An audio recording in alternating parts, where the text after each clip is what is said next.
Good evening and welcome to bio elevate YouTube channel. আশা করি সকলেই ভালো আছো। তো আজকে প্রতিদিনের মতো কিন্তু আজকেও আমরা জিএনএম এএনএম নার্সিংয়ের 25টা কোশ্চেন নিয়ে এসেছি, ঠিক আছে। আর সেই 25টা আবারও বলছি, সেই 25টা কিন্তু আমাদের প্রিভিয়াস ইয়ার কোশ্চেন, ঠিক আছে। তো এই কোশ্চেনগুলো আমরা এই সিরিজে যে 25টা কোশ্চেনের সিরিজে আমরা কিন্তু যে কোশ্চেনগুলো নিয়ে আসি সবই কিন্তু ইম্পর্টেন্ট কোশ্চেন, ঠিক আছে। আর এই কোশ্চেনগুলো বেশিরভাগই তোলা হয়েছে ওয়েস্ট বেঙ্গল বইয়ের ক্লাস 9 এবং 10-এর বই থেকে তোলা হয়েছে। আর তোমাদের জিএনএম এএনএম নার্সিংয়ে এখান থেকেই কোশ্চেনগুলো থাকে। তো আমরা এখন কোশ্চেন সিরিজ সলভ করছি এবং এরপরে আমরা টার্গেট নেব কি, যে আমাদের ক্লাস 9-10-এর বইয়ের যে টপিক ওয়াইজ কোশ্চেন কিংবা টপিক ওয়াইজ ওয়ান শট, এগুলো আমরা কিন্তু পরের ক্লাসগুলোতে করব, ঠিক আছে। তাহলে আমরা আজকে চলো এই কোশ্চেনগুলো সলভ করে দেখি যে কোথায় কি আছে এবং কোশ্চেনগুলো কীরকম।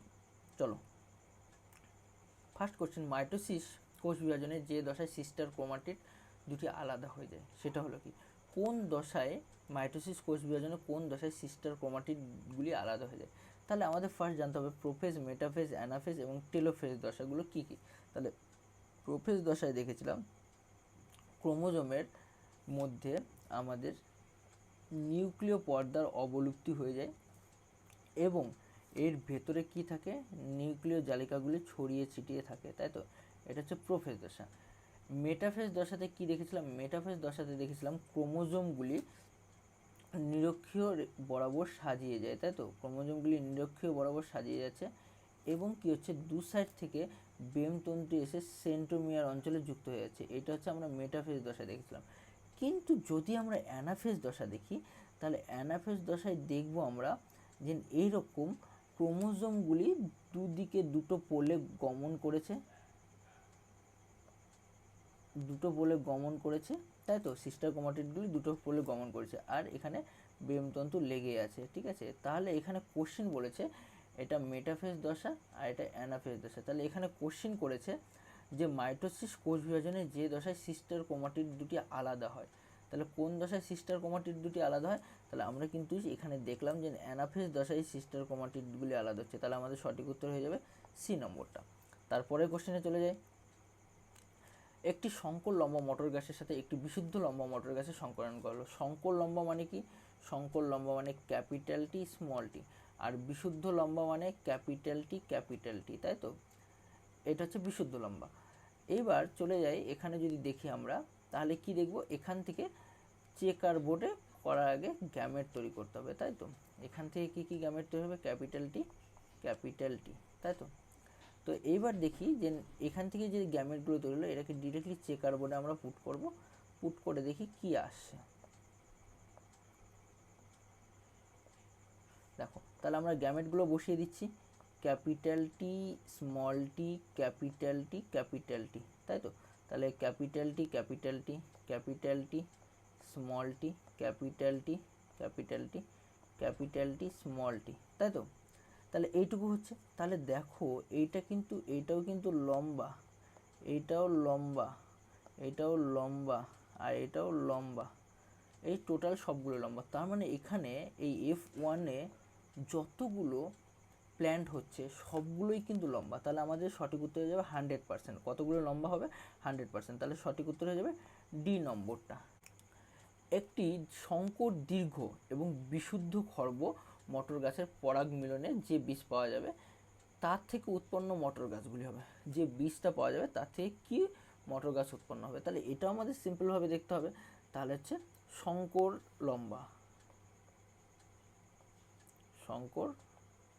লম্বা আর একটা হচ্ছে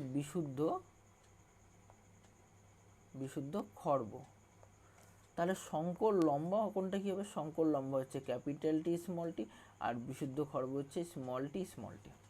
তাহলে এখান থেকে কী কী গ্যামেট তৈরি হবে? ক্যাপিটাল টি স্মল টি, আর এখান থেকে কী কী গ্যামেট তৈরি হবে? স্মল টি আর স্মল টি, তাই তো। এই দুটো গ্যামেট তৈরি হবে এবং এদের পরাগ মিলনে যে বীজটা পাওয়া যাবে তার থেকে উৎপন্ন মটর গাছগুলি কি হবে? তার মানে কি, দেখো এখান থেকে আমরা যদি করি তাহলে আমরা ডিরেক্টলি চেকার বোর্ডে করলে পরে বেটার হবে। আমাদের এখানে তৈরি হবে হচ্ছে, এখানে চেকার বোর্ড করে নিচ্ছি আমরা। দেখো তাহলে আমরা এখানে ক্যাপিটাল টি স্মল টি দিয়ে দিই, আর এখানে স্মল টি দিয়ে দিই। তাহলে capital T small T small T আর হচ্ছে capital T small T small T, তাই তো? এইটাই আমাদের বলেছে। আচ্ছা, তাহলে এখানেও আমাদের কত পার্সেন্ট হচ্ছে? যদি মটর গাছ উৎপন্ন হবে তাহলে কি এখানে সকলেই কি দীর্ঘ হবে? না, অ্যাকচুয়ালি এখানে হচ্ছে এইটা হচ্ছে লম্বা, এটা হচ্ছে বেটে আর এখানে হচ্ছে লম্বা। তার মানে এখানে কত পার্সেন্ট কী হবে দেখো, 50% লম্বা হচ্ছে আর 50% বেটে হচ্ছে। তাহলে কত হচ্ছে আমাদের? 50% লম্বা ইস টু 50% বেটে, তাই তো? ক্লিয়ার এই অবধি? আচ্ছা, তারপরে চলে যাই আমরা নেক্সট কোশ্চেনে। মানুষের ক্ষেত্রে নিম্নলিখিতগুলির মধ্যে কোনটি একজন স্বাভাবিক পুরুষের জন্য প্রযোজ্য? তাহলে মানুষের টোটাল আমরা জানি হিউম্যানের টোটাল ক্রোমোজোম সংখ্যা হচ্ছে 46টি, তাই তো? তাহলে যদি হিউম্যানের টোটাল 46টা হয়, তার মধ্যে হচ্ছে কতগুলি? 44টা অটোজোম আর বাদবাকি দুটো সেক্স ক্রোমোজোম, তাই তো? এইবার এখান থেকে যদি দেখি আমরা যে একজন স্বাভাবিক পুরুষের ক্ষেত্রে, তাহলে পুরুষের ক্ষেত্রে 44টা অটোজোম থাকবে প্লাস এক জোড়া সেক্স ক্রোমোজোম। এখানে কী হবে? পুরুষদের ক্ষেত্রে XY, তাই তো? পুরুষদের ক্ষেত্রে XY হবে। তাহলে আমরা এখানে দেখে নিই যে কোনটা 44টা অটোজোম XX, তাহলে এইটা তো হবেই না, এটা হচ্ছে একজন মহিলা, কারণ XX আছে। XXY এটাও হবে না, XYY এটাও হবে না। তাহলে আমাদের দেখো এখানে ডিরেক্টলি বলা আছে 44টা অটোজোম প্লাস XY, এটা হচ্ছে পুরুষ। তাহলে সঠিক উত্তর হয়ে যাবে বি নম্বরটা। তারপরে কোশ্চেনে চলে যায়, কোনটি মানুষের নিষ্ক্রিয় অঙ্গ? নিষ্ক্রিয় অঙ্গ কোনগুলো? যে অঙ্গগুলো অ্যাকচুয়ালি আমাদের দেহে ছিল বা অ্যাক্টিভ কন্ডিশনে ছিল, কাজ করতো, কিন্তু এখন সেটাকে ইউজ না করার ফলে আস্তে আস্তে অবলুপ্ত হয়ে গেছে। তাহলে এই রকম অঙ্গগুলোকে বলা হচ্ছে নিষ্ক্রিয় অঙ্গ, ঠিক আছে? তাহলে দেখো ফুসফুস আমাদের দেহে তো এখনও কাজ করছে, তাহলে ফুসফুস অ্যান্সার হবে না। বৃক্কও কাজ করছে, যকৃতও কাজ করছে, কিন্তু অ্যাপেন্ডিক্সটা আমাদের দেহে কিন্তু এখন নিষ্ক্রিয় হয়ে গেছে। তাহলে আমাদের সঠিক উত্তর অ্যাপেন্ডিক্স। তাহলে সঠিক উত্তর হচ্ছে এ নম্বরটা। তারপরে কোশ্চেনে চলে যায়, ঘোড়ার প্রাচীনতম আদি পূর্বপুরুষের নাম কি? তাহলে ঘোড়ার আদি পূর্বপুরুষের নাম, ফার্স্ট পূর্বপুরুষ হচ্ছে ইওহিপ্পাস, ঠিক আছে? এটা 1 নম্বর, সবচেয়ে ফার্স্ট এসে ইওহিপ্পাস। তারপর হচ্ছে মেসোহিপ্পাস, এটা 2 নম্বর হচ্ছে। তারপর হচ্ছে মেরিটিহিপ্পাস 3 নম্বর হচ্ছে, এবং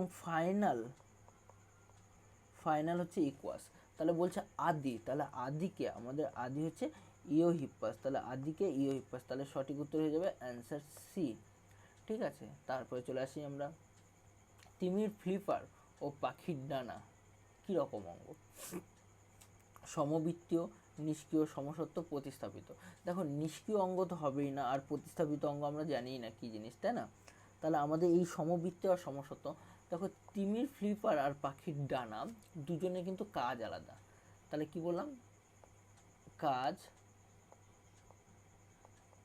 আলাদা, বাট যদি দেখি আমরা, বাট তাদের গঠন একই, কিন্তু গঠন একই। তাহলে যাদের কাজ আলাদা গঠন একই, ঠিক আছে, যেমন তিমির ফ্লিপার, পাখির ডানা, তারপরে হচ্ছে বাঘের পা, মানুষের হাত, তাহলে এদের সবগুলোকে বলা হয় সমসত্ব অঙ্গ, ঠিক আছে? তাহলে এদের সমসত্ব অঙ্গ বলা হয়। আর সমবৃত্তীয় অঙ্গ কোনগুলো? যেমন বাদুড়ের ডানা, প্রজাপতির ডানা, ঠিক আছে? দুজনের কাজ একই বাট গঠন আলাদা, এগুলোকে বলা হয় সমবৃত্তীয় অঙ্গ। তাহলে আমাদের সঠিক উত্তর হয়ে যাবে সি নম্বরটা, সমসত্ব অঙ্গ। তারপরে চলে যায়, বায়ুমণ্ডল থেকে সরাসরি নাইট্রোজেন গ্যাস শোষণ করতে সক্ষম। তাহলে বাতাস থেকে সরাসরি নাইট্রোজেন গ্যাস শোষণ কে করতে পারে? হাইড্রিল্লা, জলজ প্রাণী, লাইকেনথোনা, আম গাছও না, কারণ কোনো গাছই বাতাস থেকে নাইট্রোজেন শোষণ করতে পারে না। কেবলমাত্র নীলাভ সবুজ শৈবাল বা সায়ানোব্যাকটেরিয়া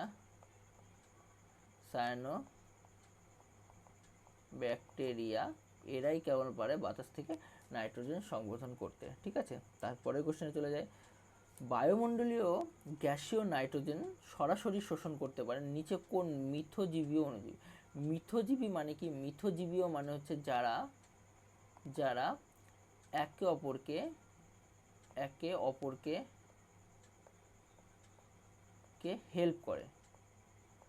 হেল্প করে বেঁচে থাকে, তাই তো? যারা একে অপরকে হেল্প করে বেঁচে থাকে তাদের বলা হয় মিথজীবিতা। তার মানে দুজনেই কিন্তু বেনিফিট হবে, দুজনেরই লাভ হবে, তাই তো? স্পিসিস এরও লাভ, স্পিসিস বিও লাভ। এইরকম যদি আমরা মিথজীবিতা দেখি তাহলে আমরা নষ্টক তো মিথজীবী সম্পূর্ণ করে না, অ্যাজেটোব্যাক্টেরিয়া না, তাহলে রাইজোবিয়াম এ হচ্ছে মিথজীবী সম্পূর্ণ করে। রাইজোবিয়ামরা অ্যাকচুয়ালি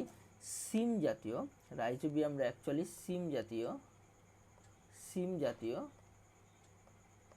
উদ্ভিদের রুটে বসবাস করে এবং সেখানে কি হচ্ছে রুট নডিউল তৈরি করে। আর যে রুট নডিউলের মধ্যে বসবাস করে কি হয়, রাইজোবিয়ামগুলো কি হচ্ছে বাতাস থেকে নাইট্রোজেন নিয়ে কাকে দিয়ে দিচ্ছে? আমাদের সিম জাতীয় গাছকে দিয়ে দিচ্ছে, ঠিক আছে? তাহলে রাইজোবিয়াম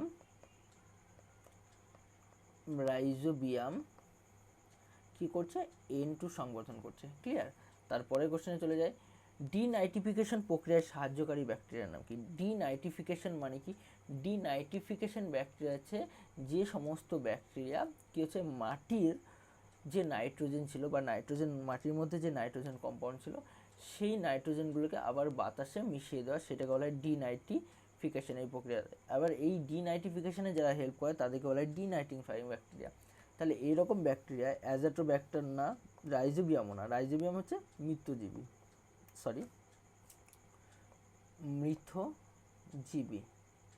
রাইজোবিয়াম হচ্ছে মিথজীবী। তাহলে আমাদের একমাত্র হচ্ছে থিওব্যাসিলাস হচ্ছে এটা সঠিক উত্তর। তাহলে আমাদের কি সঠিক উত্তর? আমাদের থিওব্যাসিলাস। তাহলে আমাদের অ্যান্সার হয়ে যাবে কি? অ্যান্সার হয়ে যাবে সি নম্বরটা আমাদের অ্যান্সার হয়ে যাবে। তারপরের কোশ্চেন যদি দেখি, নিম্নলিখিতগুলির মধ্যে কোনটি মার্সুপিয়ালের উদাহরণ? ফার্স্ট আমাদের মার্সুপিয়াল কি জিনিস? মার্সুপিয়াল হচ্ছে যারা যে সমস্ত অ্যানিম্যালরা তাদের বেবিকে নিজের পেটে কোনো একটা স্পেশাল টাইপের ব্যাগের মধ্যে আবদ্ধ করে রাখে, ঠিক আছে? যেমন তাহলে এখানে তিমির তো কোনো ব্লাডার নেই, মানে যেখানে তিমির বাচ্চাগুলোকে রাখবে, বাদুড়ের এরকম কিছু নেই, সূচরও কিছু নেই। তাহলে ক্যাঙ্গারুর দেখবে, ক্যাঙ্গারুর পেটের মধ্যে এক্সট্রা একটা ব্যাগের মতন আছে, আর যে ব্যাগের মধ্যে বাচ্চাগুলোকে ঢুকিয়ে রাখে। তাহলে সঠিক উত্তর কি? ডি নম্বরটা। তাহলে এইটা কিন্তু মার্সুপিয়ালদের বৈশিষ্ট্য। তারপরে চলে যায়, নিচের কোনটি একবীজপত্রী উদ্ভিদের বৈশিষ্ট্য? তাহলে একবীজপত্রী উদ্ভিদ কাকে বলে? যাদের একটাই বীজপত্র আছে তাকে একবীজপত্রী বলে। মনোকটিলিডন, তাই তো? মনোকটি বলা হয়। তো এদের বৈশিষ্ট্য যদি দেখি, এদের পাতাগুলো এইরকম জালক আকার শিরাবিন্যাস হবে, ঠিক আছে? তাহলে মনোকটিলিডনের জালক আকার শিরাবিন্যাস হবে না, জালক আকার শিরাবিন্যাস হবে দ্বিবীজপত্রী উদ্ভিদে। একবীজপত্রী উদ্ভিদদের শিরাবিন্যাসগুলো হবে প্যারালাল বা সমান্তরাল শিরাবিন্যাস হবে। এইটা হবে একবীজপত্রীদের এইটা হবে একবীজপত্রীদের সমান্তরাল। তাহলে বলছে পাতার শিরাবিন্যাস জালক আকার, তাহলে একবীজপত্রীদের এটা তো হবেই না। তারপর হচ্ছে প্রধান মূলতন্ত্র থাকে। অ্যাকচুয়ালি একবীজপত্রীদের এরকম গুচ্ছ মূল থাকে, তাহলে প্রধান মূলও হবে না। বহুবর্ষীয় বৃদ্ধি হবে। একবীজপত্রী উদ্ভিদটা যেমন ধান, গম, এরা কিন্তু বহু বর্ষ হয় না, ঠিক আছে? এক বর্ষ বা খুব বেশি হলে দ্বিবর্ষ। তাহলে এটাও অ্যান্সার। তাহলে আমরা এলিমিনেশন করে 3টা ক্যান্সেল করেছি। তাহলে আমাদের লাস্ট অপশন বাকি থাকছে হচ্ছে ফুলগুলি ত্রয়ী পত্র মূলাবর্ত, ঠিক আছে? তাহলে আমাদের সঠিক উত্তর হয়ে যাবে এইটা। তাহলে সঠিক উত্তর বি নম্বরটা। তারপরে চলে যায়, ঘর্মগ্রন্থি সিবেসিয়াস ও স্তন গ্রন্থিযুক্ত প্রাণীটার নাম কি? তাহলে ঘর্মগ্রন্থি আছে, সিবেসিয়াস গ্রন্থি আছে, স্তন গ্রন্থি। তাহলে স্তন গ্রন্থি যদি দেখি আমরা সিম্পল ওয়েতে জানি, আমাদের স্তন্যপায়ী, দেখুন সোনা ব্যাঙের স্তন গ্রন্থি নেই, পায়রারও স্তন গ্রন্থি নেই, কুমিরের স্তন গ্রন্থি নেই, কেবলমাত্র মানুষের ক্ষেত্রে স্তন গ্রন্থি আছে। তাহলে মানুষ হচ্ছে স্তন্যপায়ী প্রাণী, তাই তো? আর স্তন্যপায়ী প্রাণীদের স্তন গ্রন্থি আছে, ঘর্মগ্রন্থি আছে বা সিবেসিয়াস গ্রন্থি আছে। তাহলে আমাদের সঠিক উত্তর হয়ে যাবে এ নম্বরটা আমাদের সঠিক উত্তর। তারপরে চলে যাই, শোষণা কাণ্ডের কাজ কি? শোষণাকাণ্ডের কাজ যদি দেখি, আমরা সিম্পলভাবে বলছিলাম প্রতিবর্ত ক্রিয়া নিয়ন্ত্রণ করে। ঠিক আছে, এখানে আর কোনো কিছু বলার দরকার নেই। তাহলে শোষণাকাণ্ডের কাজ হচ্ছে প্রতিবর্তন ক্রিয়া নিয়ন্ত্রণ করে, তাহলে সঠিক উত্তর হচ্ছে ডি। তারপরে চলে যায় হৃৎপেশি অবসাদগ্রস্ত হয় না কেন। যেন আমাদের হৃৎপিণ্ডের মধ্যে যে পেশিগুলো আছে সেগুলোকে বলা হয় হৃৎপেশি। এরা কেন ক্লান্ত হয় না? অ্যাকচুয়ালি নিঃসারকালে সর্বাধিক মায়োগ্লোবিন অধিক থাকে, ল্যাকটিক অ্যাসিডকে ব্যবহার করে এবং সবগুলো সত্য। তাহলে আমরা এখানে সবগুলোই দেখতে পাচ্ছি ঠিকই আছে, মায়োগ্লোবিন বেশি থাকছে, নিঃসারকালে সর্বাধিক ল্যাকটিক অ্যাসিডকে ব্যবহার করে। তাহলে আমাদের সঠিক উত্তর হয়ে যাবে ডি নম্বরটা, সঠিক উত্তর হয়ে যাবে ডি নম্বরটা, সবগুলোই সঠিক। নারী সুলভ দেহে মনে বিকাশ নিয়ন্ত্রণ করে কোন হরমোন? নারী সুলভ আচরণগুলো কে নিয়ন্ত্রণ করে? তাহলে এইটা আমাদের সিম্পলভাবে জানি, প্রোল্যাকটিন তো হয় না। প্রোজেস্টেরন হচ্ছে রজচক্র নিয়ন্ত্রণ করে, তাই তো, নিয়ন্ত্রণ করে। রিল্যাক্সিং তো নাই, তাহলে আমাদের ইস্ট্রোজেন দেখছিলাম মেয়েদের নারী সুলভ আচরণের জন্য দায়ী, তাই তো। তাহলে আমাদের সঠিক উত্তর হয়ে যাবে বি নম্বরটা, ইস্ট্রোজেন, তাই তো। তারপরে চলে আসি, নিচে কোন কোষটি অ্যালার্জিতে সাড়া দেয়? তাহলে আমরা অ্যালার্জিতে সাড়া দেওয়ার জন্য আমরা দেখেছিলাম আমাদের যে ডব্লিউবিসি ছিল, শ্বেত রক্তকণিকা ছিল, সেখানে আমরা টি লিম্ফোসাইট, বি লিম্ফোসাইট, এই সমস্ত ব্যাপারগুলো দেখেছিলাম। তাহলে সেই ইওসিনোফিল, বেসোফিল, তারপর এগুলো আমরা সবই পড়েছিলাম। তাহলে আমাদের সেখানে যদি আমরা দেখি, তাহলে আমাদের বেসোফিলও অ্যালার্জিতে সাড়া দিচ্ছিল এবং মাস্ট কোষও অ্যালার্জিতে সাড়া দিচ্ছিল। ঠিক আছে, তাহলে আমাদের সঠিক উত্তর হয়ে যাবে এ অ্যান্ড বি। তাহলে এই বেসোফিল এবং মাস্ট, ঠিক আছে, এরাই কিন্তু আমাদের সাড়া দিচ্ছিল। আমরা ডব্লিউবিসি এর যদি দেখি, ডব্লিউবিসি এর একটা দুই রকম দেখেছিলাম, একটা হচ্ছে দানাদার আর একটা হচ্ছে অদানাদার। দানাদারের মধ্যে নিউট্রোফিল, ইওসিনোফিল, বেসোফিল পড়েছিলাম। নিউট্রোফিল, ইওসিনোফিল, বেসোফিল, আর একটা হচ্ছে লিম্ফোসাইট, মনোসাইট, এগুলো পড়েছিলাম। তাহলে সেই বেসোফিলের কথা বলা হচ্ছে এখানে, ঠিক আছে, আর মাস্ট সেলের কথা বলা আছে। তাহলে আমাদের সঠিক উত্তর হয়ে যাবে, এখানে বি নম্বর একই হয়ে গেছে, এটা হয়ে যাবে ডি। ঠিক আছে, তাহলে আমাদের এইটাই হচ্ছে আমাদের সঠিক উত্তর, এইটাই সঠিক উত্তর। তারপরের কোশ্চেনে চলে যায়, কুইনাইন পাওয়া যায় কোথায়? কুইনাইন দেখো আমাদের সিম্পল, এটা আমরা জানি সিঙ্কোনা গাছ থেকে পাওয়া যায় কুইনাইন। ঠিক আছে, তাহলে আমাদের সঠিক উত্তর হয়ে যাবে বি নম্বরটা। তারপরে কোশ্চেন, রাসায়নিকভাবে পোরোপোলিন কি? পোরোপোলিন রাসায়নিকভাবে কি? অ্যাকচুয়ালি স্পোরের উপরে যে লেয়ার থাকে সেটাকে বলে স্পোরোপোলিন। ঠিক আছে, সেই পোরোপোলিনটা কি? অ্যাকচুয়ালি আমাদের এটা একদম সিম্পলভাবে জানা যায়, ক্যারোটিনয়েড ও ফ্যাটি অ্যাসিডের যে পলিমার, সেটা নিয়ে আমাদের পোরোপোলিন তৈরি হয়। ঠিক আছে, তাহলে আমাদের সঠিক উত্তর হয়ে যাবে এ নম্বরটা, আমাদের সঠিক উত্তর। তারপরে চলে যাই, কিছু ফুল সূর্যোদয়ে ফোটে কিন্তু সূর্যাস্তের সঙ্গে সঙ্গে বুঝে যায়। তাহলে সূর্য উদয়ের সাথে ফোটে এবং সূর্যাস্তের সঙ্গে, তাহলে এখানে লাইটের কথা বলা হচ্ছে, তাহলে যদি লাইটের কথা বলা হয়, কেমো তো হবেই না আর সিসমোন্যাস্টিক হবে না, তাহলে ফোটোন্যাস্টিক আর থার্মোন্যাস্টিকের কথা বলা হয়েছে। ঠিক আছে, তাহলে ফোটোন্যাস্টিক আর থার্মোন্যাস্টিকের মধ্যে, তাহলে লাইটের যেহেতু কথা বলেছে, তাহলে আমাদের ফোটোন্যাস্টিক উদাহরণ হবে। তাহলে আমাদের অ্যান্সার হয়ে যাবে এ নম্বরটা। আর থার্মোন্যাস্টিক হচ্ছে টেম্পারেচারের সাথে রিলেটেড হবে। তারপরে চলে যায়, লজ্জাবতীর পাতায় স্পর্শ করলে নুয়ে পড়ে। তাহলে এটা কোন ধরনের? তাহলে লজ্জাবতীর পাতায় স্পর্শ করলে নুয়ে, স্পর্শ, তাই তো, স্পর্শ হচ্ছে এর,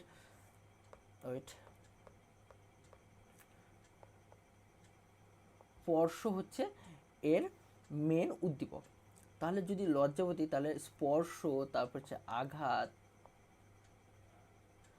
যদি দেখি, এগুলো যদি উদ্দীপক হয়, তাহলে সেটা হচ্ছে সিসমোন্যাস্টিক চলন হয়। তাহলে সঠিক উত্তর হয়ে যাবে বি নম্বরটা, সিসমোন্যাস্টিক চলন। তারপরে দেখি, উদ্ভিদ দেহের টপিক চলন নিয়ন্ত্রণকারী হরমোনগুলো কী কী? সিম্পলভাবে জানি আমরা, উদ্ভিদ দেহের টপিক চলন নিয়ন্ত্রণ হরমোন হচ্ছে অক্সিন হরমোন হচ্ছে টপিক চলন নিয়ন্ত্রণ করে।